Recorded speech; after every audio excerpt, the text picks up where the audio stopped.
So impact can be incredibly small, and sometimes it can feel quite boring or bureaucratic, but actually the long-term impact it has on society can be enormous. So we're working with a client in central government to help accelerate how they are able to produce kind of data packs for decision making.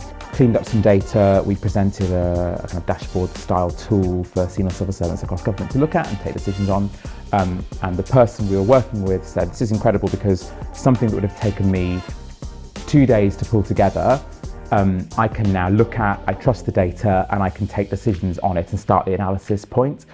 Now that's incredible to me because even though the impact there is quite bureaucratic, it's quite administrative, it's not that sexy really, that civil servant is able to advise ministers quicker on the best policy implementation or whether policy is working or not, or a tool they might want to bring in.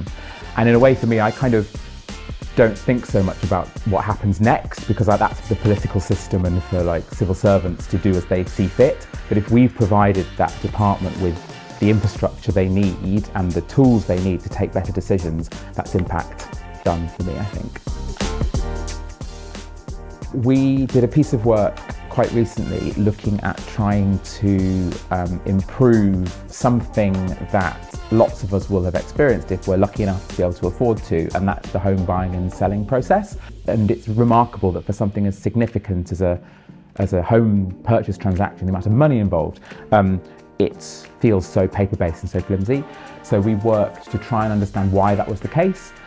We did what was called a systems discovery, which is basically you look at a problem like home buying and selling, not so much from a service point of view, but looking at the incentives within the system, why people behave in a particular way, why organisations or professions might resist change.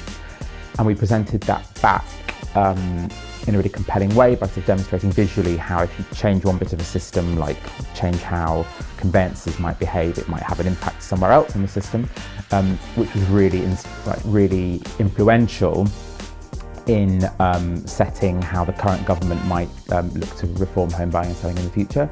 That was another good example, I think, of where the impact is about outside of what government does. It's not necessarily about the government itself doing something different.